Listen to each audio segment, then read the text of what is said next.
Hello, hello, everybody, and welcome to We Need to Talk Now, presented by AT&T. I am Ashley Nicole Moss, and I am joined by my girl, as usual, Alicia J, and becoming a friend to the show, Erica Ayala. How are you, ladies? Doing well. Doing great. Doing great. We got a lot to talk about today, Ashley. We sure do. But before we get into that, we got to remind everyone right now we are on CBS Sports Network, but we do a lot of episodes live sometimes. We record, and you can catch all of those episodes on our YouTube channel. So make sure you are subscribed, notifications turned up, because this month specifically, we are going to have a lot of live shows, a lot of shows that are outside of our normal time frame, and a lot of shows right here on CBS Sports Network. So if you are not locked in, you are going to miss out. And speaking of being locked in, you also have to make sure you are locked into all of our social media channels. And we do have a QR code that will appear at the end of the show. And if you are somebody who likes to listen to your podcast instead of watching your podcast, that's okay too, because we got you covered there as well. Just scan that QR code again at the end of the show, and wherever you get your podcast, you can find us. Now, Alicia, I know there is some big news in the WNBA that before we get into the real meat of our show, we have to highlight. So tell the people what milestone was just accomplished. Well, listen, we couldn't kick this off without talking about Asia Wilson and what she is doing. So she is the fastest player in WNBA history to reach 5,000 points. She's truly A1 of one. And there is no way that we could talk everything WNBA without talking about what she has accomplished. It's truly phenomenal and amazing. Erica, any notes on that? Well, no, I mean, listen, Well, go ahead. well, when you're first of all, she has so much basketball to play. In a lot of ways, she is just starting off her career, which is insane. And to reach 5,000 points and be the fastest player to do that in WNBA history, when you think about the rich history of the W, it is a feat that, like, I mean, you just have to stand up and give her like a round of applause. What Asia Wilson is doing, what she has done, has just been nothing short of amazing. And when you look at the league and the scope of the league and what has been accomplished, for her to be the fastest player, I mean, she truly is A1. And I was just going to add that I don't know that we have seen a franchise player quite like Asia Wilson. She's just someone who she is the Las Vegas Aces. And I think that's like going back to the old days of the WNBA, seeing Asia Wilson carry the banner with a quite honestly struggling Aces squad. She's always showing up though for her teammates, having fun with it, even though we know that the burden is heavy. So I think this is fantastic. She was really thrilled as well. And so I think had her Princess Tiana A1s on, right? When she hit the milestone, which was hella dope as well. Yeah, Well, I need a pair of those. I don't think they're making them like that, but I'll take them. in the vacuum of dopeness, we also have somebody else that we need to celebrate, and that is Faith Kipyegon, who attempted to become the first woman to run a mile under 4 minutes. My knees just hurt thinking about this on Thursday. And while she didn't break 4 minutes, she did still break her world record and said afterwards on social media, quote, breaking four was about showing the world that we have to push ourselves. This one was for all the young girls and women out there to show that you have to believe in yourself in everything you do. And girls, I don't know about you, but last night I was working out, and I'm somebody who likes to do cardio after I do my weightlifting. And I'm on the treadmill and I'm like 10 minutes in, and I'm like, you know what? I'm going to try to go even further. I'm going to push myself even more. I'm going to try to do the mile in under, well, for me, I was kind of jogging, so I wasn't going to do it in under four. But I'm just like thinking about it. One, I get super bored on the treadmill and I don't like running. It's not that I don't like sweating. I don't mind the sweat so much, but just hearing that she was going to attempt this in 4 minutes, a mile, where, listen, I could drag a mile out 15 if you let me. I walk it real slow. Just absolutely incredible. Like the my knees were like, you got it, girl. I'm not about to try to keep up with you. That was incredible to hear though. I wish she would have made it, but she still, again, did break the world record. And maybe one day we'll get somebody to do that in under 4. It won't be me though. Listen, and Definitely not me either. it's not going to be me. And she broke her own world record. So let's be clear, she had set the record and then she broke it again, I know, which that's is right. phenomenal. And, Ashley, you know me, I don't do cardio at all. So we won't even talk about my mile time. Yeah, I could drive a mile, No, I think, listen, back in the day, though, I used to be able to run a mile in like 6 minutes, but that was, Oh, 17-year-old okay. me, not 31-year-old me. But I digress. Anyway, we are going to take a quick break. When we come back, there is a lot of drama in the WNBA, and some of it is a lot more polarizing than others. We'll dissect it all after this.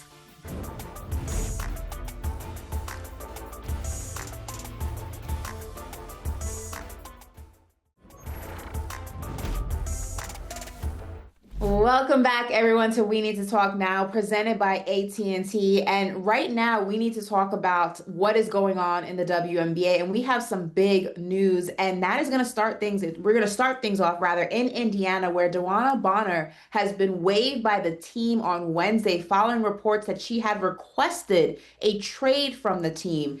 Now there's a lot to unpack here, but first, I just want to get everyone's initial reactions to the initial request and then ultimately the fact that she was then released by the team. Erica, I'll start with you. Yeah, DeWanna Bonner came to Indiana in the offseason through free agency. Someone who is a veteran in this league, has really pushed Connecticut about as far as they could go, trying to get to a championship, wanting to be a key piece. That's why she went to the Sun, wanting to be a key piece. So my thought is, when she went to Indiana, wants to be a key piece, wants to be a key piece on a team that's going to be in a championship, in a finals. And that's the expectation. She hit, a third all-time on the scoring list in the WNBA while with the Fever, and then things fizzled out so fast. I was in Indiana, spoke to Stephanie White about trying to figure out how to get DeWanna Bonner involved. She talked about it's a more high-paced offense in Indiana comparative to when they both were with Connecticut the season prior, and that they need DeWanna Bonner. They need her and what she can do in the post. That actually ended up being the first game where she came off the bench, and then things really fell apart after that. So I'm surprised because of what I was expecting coming into the season, but there were some signs that the expectations from either side weren't being met. And so surprised overall. That being said, with how things played out, not as surprised. And DeWanna Bonner now has to find a team that's willing to take her and give her the minutes that she feels she deserves and can still offer to the league. Yeah, and with, the contract that she has, that's going to be not a lot of people that would be able to pick her up, even if she Right. went for the league minimum. I would say certainly Phoenix is one of those teams that could potentially do it. And it's important to note that her fiance, Alyssa Thomas, is obviously on that team, and they've played together before. It has been said from multiple sources that it is one of the places she would like to go. And I think that, even though Phoenix is having a lot of success, and who knows if you really want to add another component to the team, but it's DeWanna Bonner. Like, for me, you add her anytime that you can get her. 16-year vet, 6-time All-Star, 2 WNBA championships, 4th in league history and career points, and the list goes on and on and on. And one thing that I will say about this that I think everyone should take away is we don't know exactly what happened, right? We have no idea right now, even though I will tell you about a little Instagram post that DeWanna Bonner did. But we don't know what happened, but what we do know is the expectations weren't met in some way, shape, or form, and DeWanna wanted to make a change, and she can do that. She is DB. She is a vet in this league. She has been phenomenal on every level and will continue to be wherever she goes. But if she wanted to make a change, if things were not, the things that were presented, rather, did not occur, it is okay for her to do so. And I like that players are taking agency over this, and specifically with her that she's doing this. She also said on Instagram, let's get to this post, and you know she was serious because it was in black and white and had Jay-Z for the music. Okay, so let's be clear. But she said, a quitter, nah, never been that. But when the time comes, let's just make sure the apologies are just as loud as the disrespect in due time. And then DB with a crown emoji. So there's a story there. We will get it at one point in time. But for right now, what we know is she was not happy. Things were not correct. They were not right, reportedly for her. And she's making a change. I pose this question because I've kind of seen this dialogue happen on WNBA Twitter, and it's kind of split, whereas a lot of people feel, or one side rather feels happy, much like you are, Alicia and Erica as well, that, DB took agency in her future, in her career.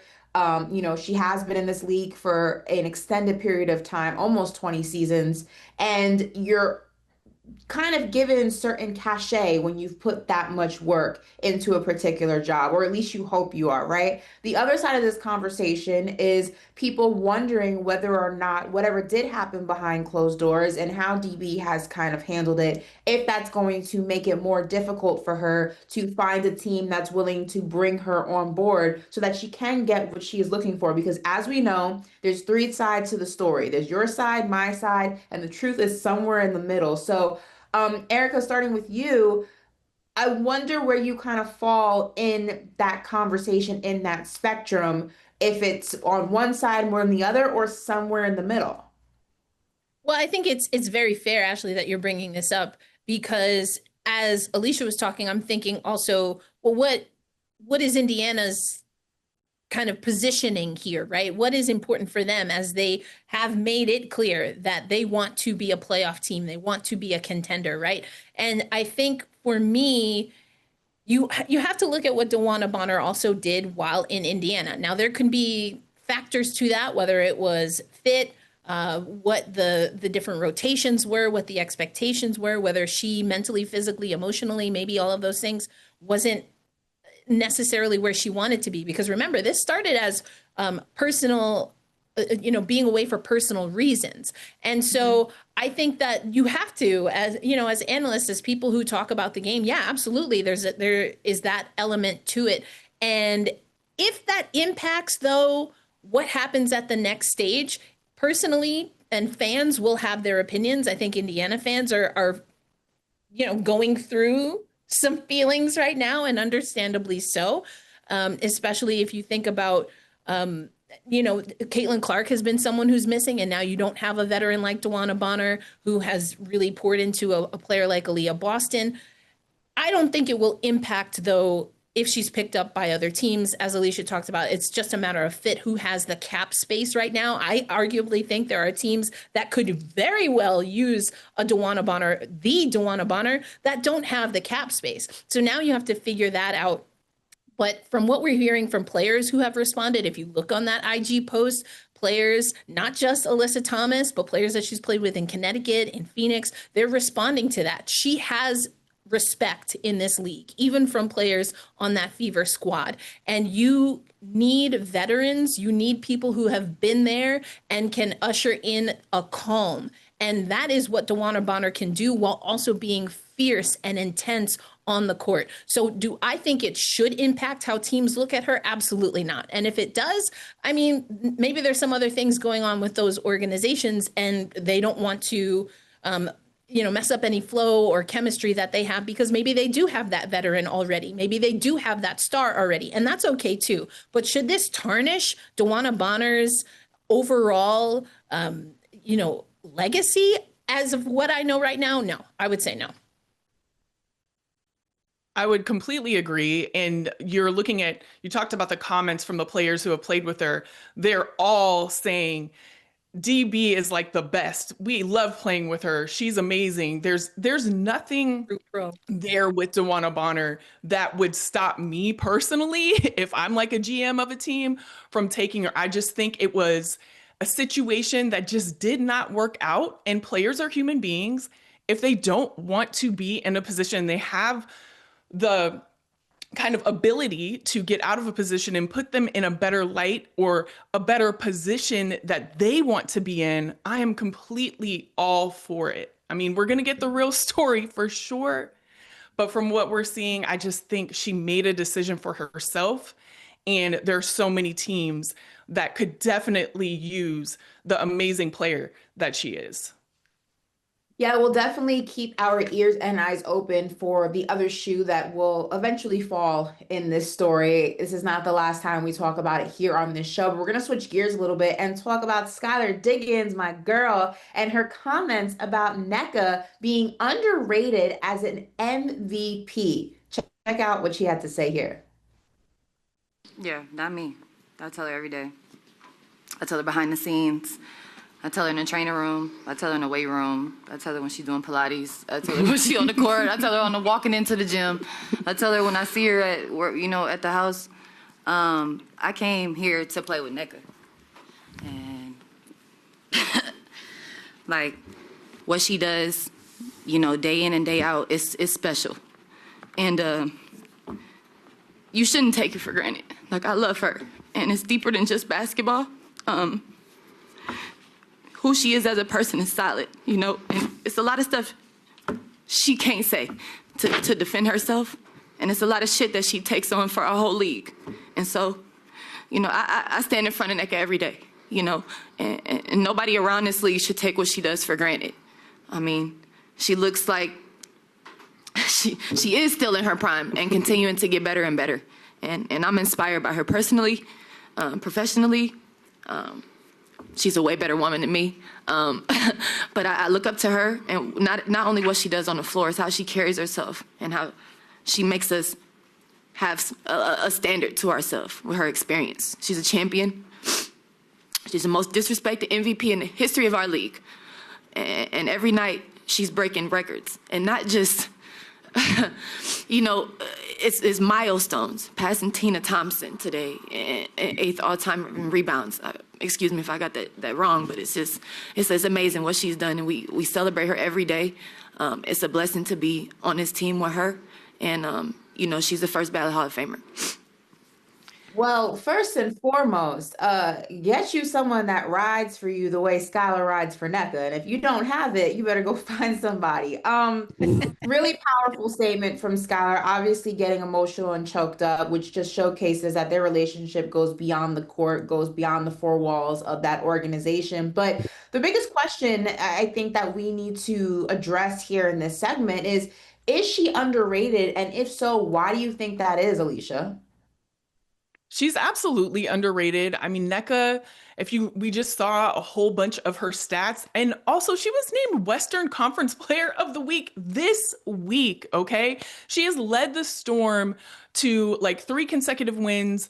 They're definitely bouncing back for some losses that they had, but she has not been recognized to me as much as other players for all of the things that she's accomplished in this league. I mean, 9-time WNBA All-Star, 7-time all WNBA selections, WNBA MVP, champion. I mean, the list goes on. And also, in addition to everything that she's done on the court, she is the president of the WNBA, the WNBA Players Association, rather. And the work that she is doing for all the players and has done is just phenomenal, on top of being this phenomenal basketball player that truly does not get enough recognition. And it's that last part for me, right? It's that last part for me. This is still a league where it's women, right?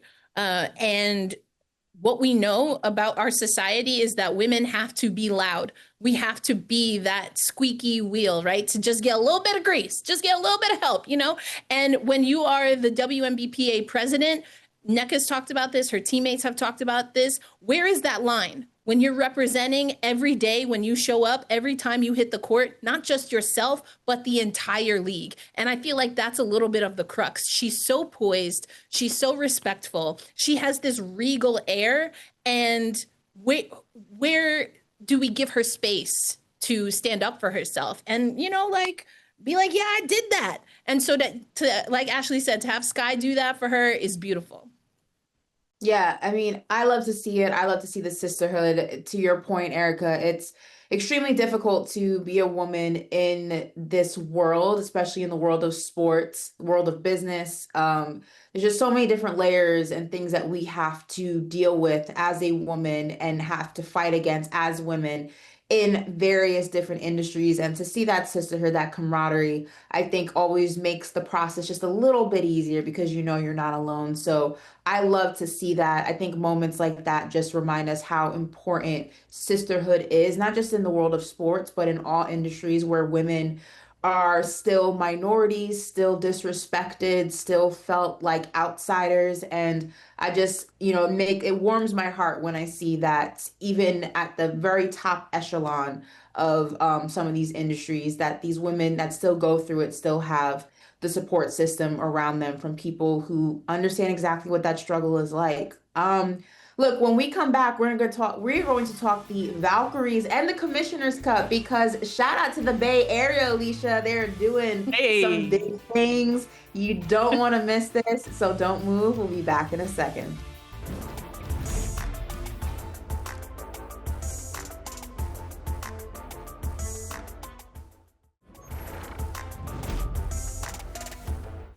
Welcome back, everybody, to We Need to Talk Now, presented by AT&T. Ashley, Erica, Alicia here. And before the break, I teased that we were going to celebrate a specific team that was on a roll. And no, it is not Erica and I's New York Liberty. We got to shout out the Yay area because the Golden State Valkyries have been rocking and rolling. And I could probably break this down and do it some justice, but I'm not going to do it justice quite like the Yay Area girl herself. So, Alicia, the floor is yours to brag about the Golden State Valkyries, the newest kid on the block in the WNBA, but that has not stopped them from handling business on the court. Break it down for us. What is happening? Oh, I think you're muted. I can't hear you. Hold on. Hold on. We want to. Alicia got some good takes, but we're not I hearing know, them right? yet. Better get it right because the New gotta get the Yorkers will mic take right. over. Yeah, we will. Don't let us get the New York bragging about it because if we want to. All right, listen, here's what we're gonna do. I'm gonna hopefully hold it down for you, Alicia. But listen, from what I understand, y'all have been ready for a women's basketball team for a minute, right? We already know what on the men's side the Bay Area has done. We've heard Sabrina Ionescu talk about it. She was actually just back home. We've seen what this team was able to do in the preseason, Ashley and Alicia, already breaking records, attendance records. We saw the influx of Caitlin Clark and Angel Reese and what they were able to do for attendance. It wasn't just one player, it was the whole franchise that came to the Bay Area and they were like, yep, we're ready to do this. And you're like, okay, cute expansion team, get your little expansion draft on. Like, y'all came to play. It's cute, cool, tight. Maybe you'll make a little tiny little push at the end of the season. They were like, skirt. No, they are in playoff contention right now. And I love how this team was built. I've talked to head coach Natalie Nakase. She comes from the Las Vegas Aces, and she talks so much about character. And listen, this is why I'm going to bring in that New York, okay? We know a little bit about moxie. We know a little bit about character. We know a little bit about you got to earn your keep, right? We know about that. And this team was built on that. They just have so much passion, so much drive, and they believe that if they all do their part, aces in places, no pun intended, no disrespect to Las Vegas, aces in places, right? You put the right people in the right spot and you let them cook. That's what I'm seeing in this Golden State Valkyries team. I don't know about y'all. All right, Alicia. Well, I'm hoping. Let you cook, Can you hear me now? Go ahead. I hear you. I'm hoping you can. Listen, I was ready to go, but they wouldn't let me be great. It's okay. So I just want to say I echo everything that Erica said, but I also have to give a shout out to Ohema Yanin, who is the GM of the team, because what she has done has been nothing short of amazing. Going into the season, they said, we really want a team full of people who have a chip on their shoulder, and they definitely got it. When you think about a team that are full of players who were unprotected by the teams that they were on, number one, right? So there's a little disrespect there, right? So they're like, listen, I'm going to show you why you should have protected me, number one. But then you also bring them into a system with Natalie Nakase and all of the, coaches and everybody that is there putting this team together that is like, we want you to succeed. We can succeed together. We're going to build this play in that everybody on any given night can step up. I mean, you could go down the line of all the players on this team that are contributing in amazing ways, but also players that come in like even like a Chloe Bibby, right? That they added to the team that came in and gave significant minutes right away. It's like everybody who comes in, they step up. And, you got to say something about Golden Kate. All right. That's her name here. Golden Kate is definitely, it's her new name. She was, Money Martin, but now she's Golden Kate out here. And she just came off of, listen, 21 points was a career high for her. So it's like players like that are coming to this team that haven't necessarily been able to ball out. They are. And it's so amazing to watch. And then you pair that with the fan base that has been waiting for this team. I remember I used to work for the Golden State Warriors. Started in 2007, and even back then, people wanted a W team. We're in Northern California where we had the Monarchs, and they had one of the most amazing fan bases in the WNBA back then. So you combine all of that, you combine this amazing fan base, an amazing place to play, and then in addition, you have all of these players that are stepping up and just balling out in a system that was made specifically for them. I can't say more about the Golden State Valkyries.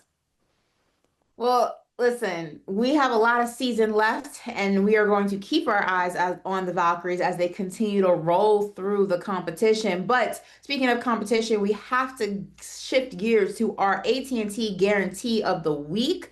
And that is, we're going to break down who our guarantee is to win the Commissioner's Cup final.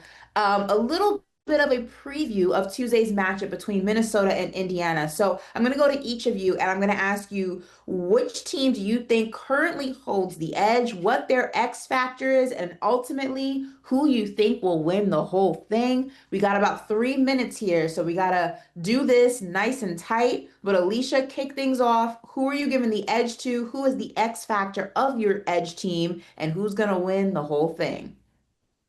So it's really tough right now because both teams have significant injuries. Obviously, with the Fever, you have Caitlin, and with the Lynx, you have Fee. So we don't know what's going to happen. They could both be back by the time they play this game. But what I will say is this. The Lynx are trying to go back to back with the Commissioner's Cup. And when I look at this team that is going to play excellent basketball no matter what. Even when Fee's out, they're going to step up in different ways. Whereas you have the Fever that isn't necessarily doing that all the way. And a lot of the production of the players isn't as great when Caitlin isn't on the floor. So it really depends on what happens with these injuries. But I'm looking at a number one team. I'm looking at a team that's trying to go back to back. My guarantee is going to be with the Lynx. Ooh, okay. I mean, I like it. I like it for all of the things and the reasons that you said. I'll even add on, if you don't mind, by saying a player that you have to look out for when it comes to this Minnesota squad, whether Fee is healthy 100% or not, is Kayla McBride. She dropped 15 points on LA in the fourth quarter alone the other day. Like 15 in the last 10 minutes of the game to get that win. Kayla McBride is on another level. That being said, I look at trends, you know what I'm saying? And the Commissioner's Cup, we haven't had the Commissioner's Cup for very long. We have had teams that have tried to go back to back, but no one has succeeded. So that's the first trend you got to look at. The second trend is, the Commissioner's Cup, as of late, if you get to the Commissioner's Cup, win the Commissioner's Cup, and then go on to the finals, the team does not go on to win in the finals. So, I mean, there's a lot of money on the line, so you got to consider that. But those are just some trends here. I'm going to just, for fun, say Indiana. They won a championship. Go get you a Commissioner's Cup championship. And I mean, I hope I don't sound ridiculous, but Ari McDonald might be the X factor here. She's coming in. We talked about DeWanna Bonner, and she's already showing that she is absolutely a WNBA player. She is infusing energy into that Indiana Fever offense, whether they have Caitlin Clark or not. I think McDonald's is going to be a huge player, but I think I'm going Fever for this Commissioner's Cup. All right, we got two ends of the spectrum. Only one will be right. We will find out after Tuesday night. But before that, when we come back, we are taking it to the timeline. Yes, we are sharing your hottest WNBA takes, and some of these are extra spicy. You don't want to miss it.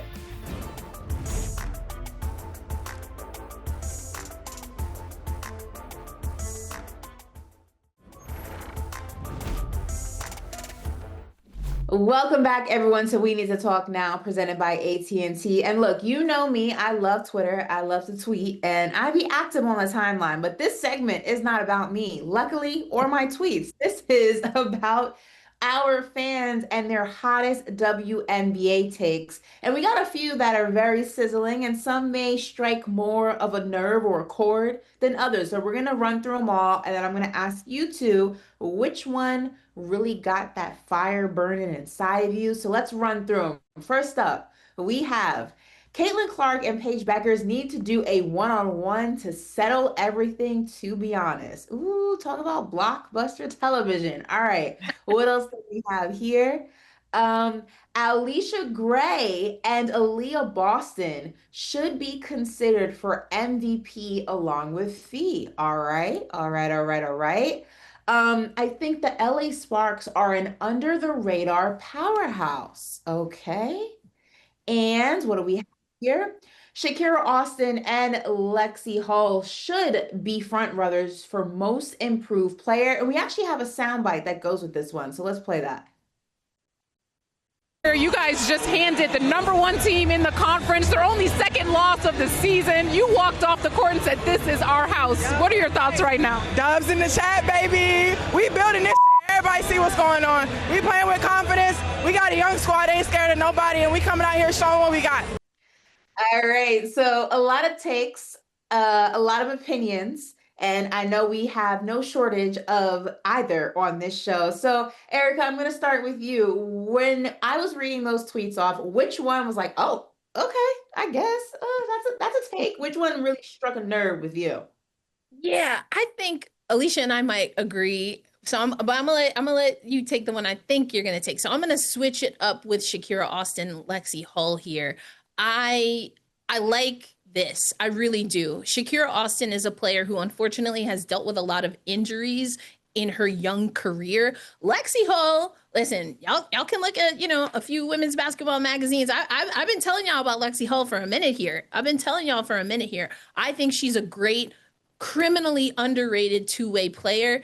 And she's playing on an Indiana Fever squad that is able to utilize her full tool set for the first time, I think, really. She's getting that trust from Stephanie White.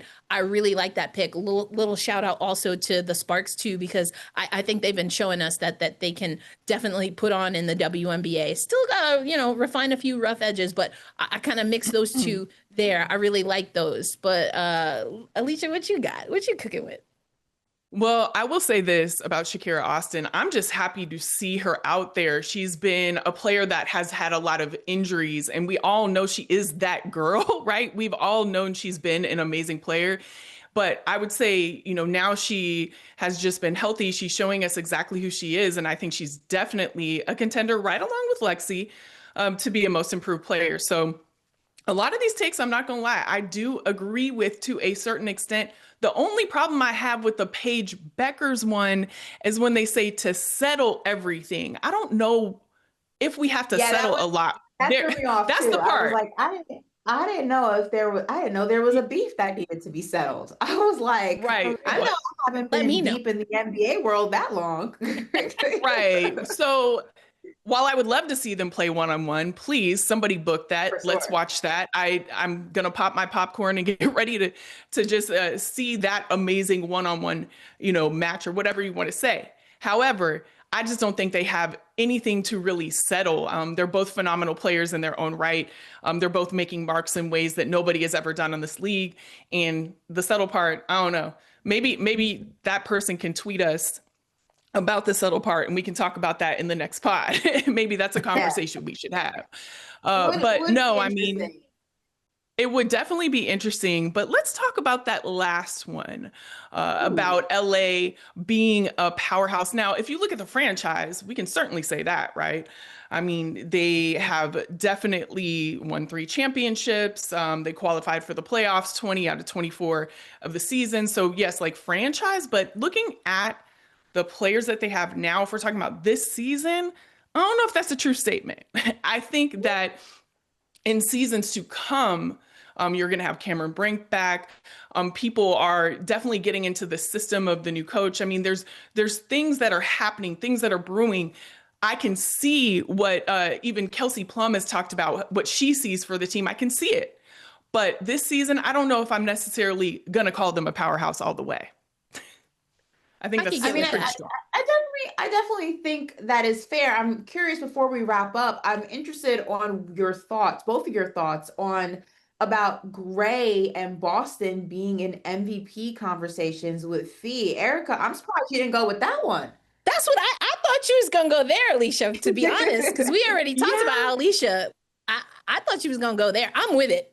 Alicia Gray has been balling out even since last season, All-Star. Took both skills competition and 3-point contest, has been balling out at Unrivaled, balling out with Atlanta. I like this. I think Aaliyah Boston is someone that we will be talking about for years to come. I'm not sure with the field right now that I raise her to the top. There's some amazing performances happening right now, but I could get with Alicia Gray for real. I can get with Alicia Gray for real. But for me, Fee has just really captured that MVP right now. And I know we're only halfway into the season. So I think that's why it just didn't like roll off the tongue for me. And it wasn't one of those ones that I just brought up right away. But they should all be in the conversation, no doubt. I mean, that's very, very clear. I would agree with you that Aaliyah Boston, I would probably, in the conversation, in kind of the rankings of MVP, she would be a little bit lower for me at this point in the season. But what Fee has done this year has been nothing short of phenomenal. I know she's injured right now, but she's definitely, for me, like if we're calling it today, she's the MVP. And so it's going to be really, really interesting as we keep going on the season. I feel like people are stepping up in major ways. Like you have and Alicia Gray that is definitely in that conversation, and we're going to see how she turns it up moving forward. But right now, Fee has it on a lock for me. All right. Well, we can't talk about who has it on a lock for MVP without also talking about the rookies and how they're killing their time in the league so far, as short of a time as it's been. When we come back to close out the show, we are going to talk the top 5 rookies in the league so far this season.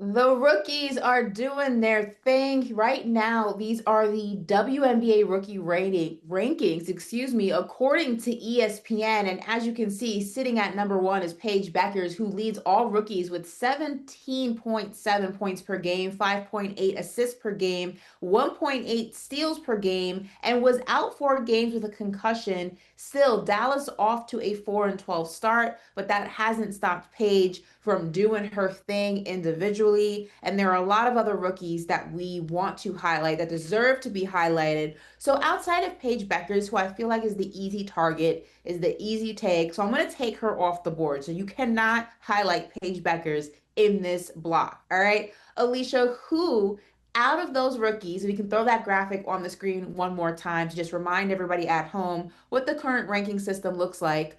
Who stands out the most to you outside of Paige?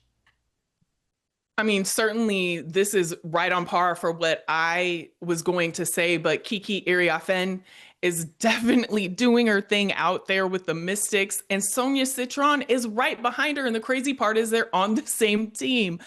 And those two rookies, what they are doing, how pro ready they were when they came into this season, it's nothing short of amazing what they're doing to contribute to the Washington Mystics and the success that they're having. We saw what Shakira Austin said earlier about the team that they're building and they're doing things. And a lot of it has to do with these two rookies and what they're contributing. So I would definitely agree with those two.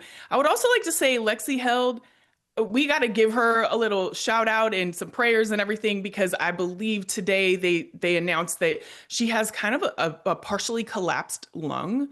And they had to, that she's having to deal with at this point in time. And so, but we can't say enough what Lexi has done. And Tahina Pow, the way she has fit in with this Atlanta Dream team and the way that she has just contributed on both ends of the court. A lot of people were not counting on that. I'm going to be completely honest, for her to make such an impact in her first season, but she certainly has. And I love to see it. I do have to say, though, and Erica, somebody that isn't getting enough recognition as a rookie is Sanaya Rivers with the Sun. And I think it has a lot to do with them being in last place. But you talk about on offense, on defense, she is doing some things that every rookie would hope to do in their first season. And I just have to give her a shout out, because she's not on a lot of the lists, but she's having an amazing rookie season. So shout out to you. But is there anybody else, Erica, that you would add to the list? I mean, I don't know, sis. You kind of hit on a lot, but this is a great rookie class. This is a great rookie class. Like, mira, let me tell something to you, okay? Sonia Citron, Kiki Iriafen, and Georgia Amore has not even hit the court yet. I'm trying to understand how the WNBA let Washington just get all the Infinity Stones. Like, this is going to be wild. If they hit the way we think they can, Washington is going to be a problem. Matter of fact, Washington is already a problem. And what was supposed to be a proper rebuild year for them, they are collecting these dubs, right? Like Shakira told us, like dubs in the chat. They are collecting these wins. And Sonia Citron she's like low-key in beast mode, and I feel like people aren't talking about it enough. I do want to give a shout out, though. Alicia, I'm gonna go back to the Bay. I'm from New York, mama. I'm gonna give you some love here. Janelle Saloon and also Carla Late. If you thought Marine Johannes was exciting, listen, the French connection is real right now in the WNBA. You feel me? Like, these French players are wild. And we're not seeing as many minutes as I personally would like to see from Dominique Malonga. We've talked about that before on We Need to Talk Now. That being said, when she comes in, she's adjusting shots on players like Asia Wilson, Brianna Stewart. Like, this rookie class is a problem in the best way possible. If you like basketball, I'm gonna need y'all to pay attention. There's a lot of great basketball, and they're getting a chance to be raw, to show their skill set while also learning in real time. I love it. I'm here for it. This class of 25, they're gonna be a problem. I hope they stay healthy. Stay healthy, y'all. Get in the gym. Do what you gotta do. It's definitely been an exciting season, and as Alicia had pointed out earlier in the show, we are barely even halfway through it. So there's going to be a lot more to dissect, whether we're talking about the MVP race, whether we are talking about the Rookie of the Year race, whether we're talking about most improved player. There is so much to always dissect on We Need to Talk Now. And look, it's not just basketball. We also highlight other women's sports as well. So if you are someone who watches the pod and you like when we talk about soccer, when we talk about softball, you like when we talk about swimming, don't worry, we're still going to highlight those sports as well. It's just right now the meat of the season is with the WNBA. I want to thank Alicia and Erica as well for giving amazing commentary. And as I promised, look, the QR code right here, scan this. And if you're somebody who likes to listen to your pods, we got you covered. So make sure you keep it locked right here with We Need to Talk Now, presented by AT&T.